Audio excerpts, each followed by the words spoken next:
എല്ലാവർക്കും നമസ്കാരം. പ്രധാനമന്ത്രി നരേന്ദ്രമോദി ഇന്ന് തൃശ്ശൂരിലെത്തി. അദ്ദേഹം അവിടെ സ്ത്രീകൾക്ക് മാത്രമായിട്ടുള്ള ഒരു ചടങ്ങിൽ തേക്കിൻകാട് മൈതാനിയിൽ പങ്കെടുത്തു. ആ ചടങ്ങിൽ വെച്ച് മോദി ഗ്യാരണ്ടി എന്ന പേരിൽ അദ്ദേഹം കുറേയധികം കാര്യങ്ങളെപ്പറ്റി പറയുകയും ചെയ്തു. കഴിഞ്ഞ 9 വർഷമായി അദ്ദേഹത്തിൻ്റെ സർക്കാർ നടത്തിയിരുന്ന കുറേയധികം വികസന പ്രവർത്തനങ്ങൾ എങ്ങനെ സ്ത്രീകൾക്ക് ഗുണകരമായി മാറി എന്നതിനെക്കുറിച്ചാണ് അദ്ദേഹം സംസാരിച്ചത്. തൻ്റെ പ്രസംഗത്തിൽ അദ്ദേഹം രാഷ്ട്രീയമായിട്ടുള്ള വിഷയങ്ങൾ ഉയർത്തിയിരുന്നു. കേരളത്തിലെ സർക്കാരിനെതിരെയുള്ള വിഷയങ്ങൾ, പ്രത്യേകിച്ച് സ്വർണ്ണക്കടത്ത് പോലെയുള്ള വിഷയങ്ങളെപ്പറ്റിയുള്ള അദ്ദേഹത്തിൻ്റെ ആക്ഷേപങ്ങൾ അദ്ദേഹം പറഞ്ഞു. വിശ്വാസവുമായി ബന്ധപ്പെട്ട പല കാര്യങ്ങളും പറഞ്ഞു. പക്ഷേ അദ്ദേഹം ഏറ്റവും കൂടുതൽ അവിടെ ചർച്ച ചെയ്യാനായിട്ട് ശ്രമിച്ചത് സ്ത്രീപക്ഷ നിലപാടുകളെക്കുറിച്ചാണ്. അതിൽ തന്നെ പല വികസന പ്രവർത്തനങ്ങളും കേരളം പോലെയുള്ള ഒരു സ്ഥലത്ത് ഒരുപക്ഷെ വളരെ വലിയ രീതിയിലുള്ള ചർച്ചാ വിഷയമായിട്ടില്ല.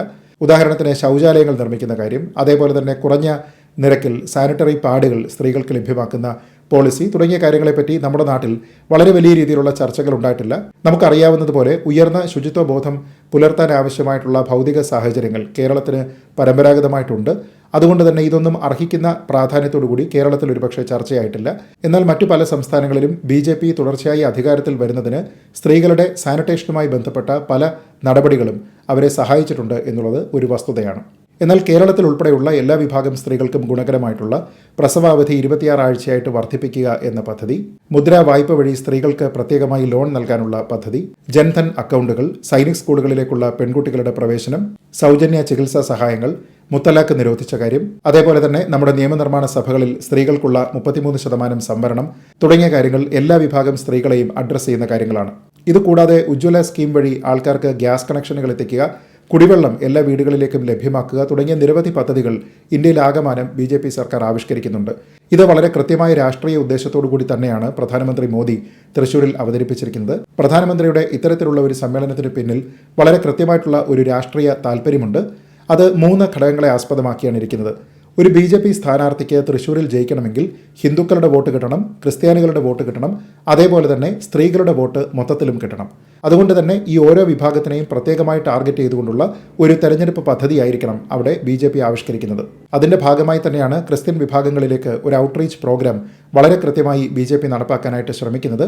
കേരളത്തിൽ ഇതിനോടകം തന്നെ ക്രൈസ്തവ സമൂഹത്തിൻ്റെ ഇടയിൽ നിന്ന്, മതമേലധ്യക്ഷന്മാരുടെ ഇടയിൽ നിന്ന് അതിന് വളരെ പോസിറ്റീവായിട്ടുള്ള ഒരു പ്രതികരണം കൂടി ലഭിച്ചിട്ടുണ്ട്. ഈ കഴിഞ്ഞ ദിവസം തന്നെ നമ്മൾ കണ്ടതാണ്, ഒരു വൈദികൻ, ഓർത്തഡോക്സ് വിഭാഗത്തിൽപ്പെട്ട ഒരു വൈദികൻ BJPയിൽ അംഗത്വം നേടി. അപ്പോൾ ഇതെല്ലാം തന്നെ സൂചിപ്പിക്കുന്നത് ഒരു രാഷ്ട്രീയ ചുവടുമാറ്റം ഓർത്തഡോക്സ് വിഭാഗത്തിൻ്റെ ഭാഗത്തു നിന്ന് അല്ലെങ്കിൽ ക്രിസ്തീയ സമൂഹത്തിൻ്റെ ഇടയിൽ നിന്ന് BJPക്ക് അനുകൂലമായിട്ട് ഉണ്ടാകാനുള്ള ഒരു രാഷ്ട്രീയ സാഹചര്യം കേരളത്തിലുണ്ട്, വിശിഷ്യ തൃശ്ശൂരിലുണ്ട് എന്നാണ്. ന്യൂനപക്ഷ വിഭാഗങ്ങളുടെ ഇടയിൽ BJPക്ക് ഒരു അൺടച്ചബിലിറ്റി അല്ലെങ്കിൽ ഒരു അയിത്തം ഉണ്ടായിരുന്നത് മാറി വരുന്നു എന്നാണ് ഒരുപക്ഷെ ഇത് സൂചിപ്പിക്കുന്നത്.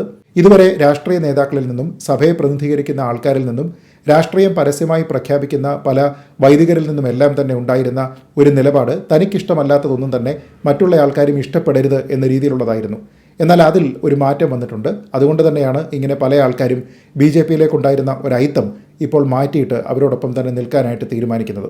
നമ്മളൊന്ന് ആലോചിച്ചാൽ രാഷ്ട്രീയ തീരുമാനം എന്നതിനപ്പുറത്തേക്ക് ഇത് BJPയുടെ വളരെ കൃത്യമായിട്ടുള്ള ഒരു സാമൂഹ്യ ഇടപെടൽ കൂടിയാണ്. കാരണം പല സംസ്ഥാനങ്ങളിലും BJP തുടർച്ചയായി അധികാരത്തിൽ വരുന്നതിൻ്റെ ഏറ്റവും പ്രധാനപ്പെട്ട കാര്യം സ്ത്രീകളുടെ വോട്ടാണ്. അങ്ങനെ സ്ത്രീകളുടെ വോട്ട് BJPക്ക് അനുകൂലമായി പോൾ ചെയ്യുന്നതിൽ ഏറ്റവും കൂടുതൽ അവരെ സഹായിച്ചിട്ടുള്ളത് സ്ത്രീപക്ഷ നിലപാടുകളാണ്, സ്ത്രീപക്ഷ പോളിസികളാണ്. അപ്പോൾ നമുക്ക് രാഷ്ട്രീയമായിട്ട് BJP വേണമെങ്കിൽ എതിർക്കാം, അവരുടെ പല പോളിസികളെയും നമുക്ക് ചോദ്യം ചെയ്യാം. പക്ഷേ സ്ത്രീകളെ മൊത്തത്തിൽ സഹായിക്കുന്ന, അവരെ സ്വാധീനിക്കുന്ന രീതിയിലുള്ള നിരവധി നടപടികൾ കഴിഞ്ഞ 9 വർഷമായിട്ട് നരേന്ദ്രമോദി സർക്കാരിൻ്റെ ഭാഗത്തു നിന്നുണ്ടായിട്ടുണ്ട് എന്നുള്ളത് ഒരു യാഥാർത്ഥ്യമാണ്. അതേ ആശയം തന്നെ കേരളത്തിൽ ഒരു തെരഞ്ഞെടുപ്പ് പ്രചാരണ വിഷയമായി കൂടി ഉന്നയിക്കാനായിട്ട് BJP താല്പര്യപ്പെടുന്നുണ്ട്.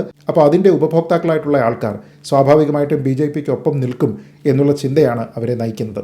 എന്തായാലും മോദിയുടെ ഗ്യാരണ്ടി കേരളത്തിൽ എത്രത്തോളം പ്രാവർത്തികമാകും എന്നുള്ളത് തിരിച്ചറിയാൻ ഇനിയും ഏതാനും മാസങ്ങൾ കൂടി ആവശ്യമാണ്. വളരെ ഉദ്വേഗജനകമായിട്ടുള്ള ഒരംഗത്തിനാണ് കേരളം തയ്യാറെടുക്കുന്നത്. പ്രത്യേകിച്ച് തൃശ്ശൂർ, തിരുവനന്തപുരം, ആറ്റിങ്ങൽ തുടങ്ങിയ ചില മണ്ഡലങ്ങളിലെല്ലാം തന്നെ വളരെ നല്ല രീതിയിലുള്ള ഒരു രാഷ്ട്രീയ പോരാട്ടം ഉണ്ടാകാനുള്ള സാധ്യതയുണ്ട്.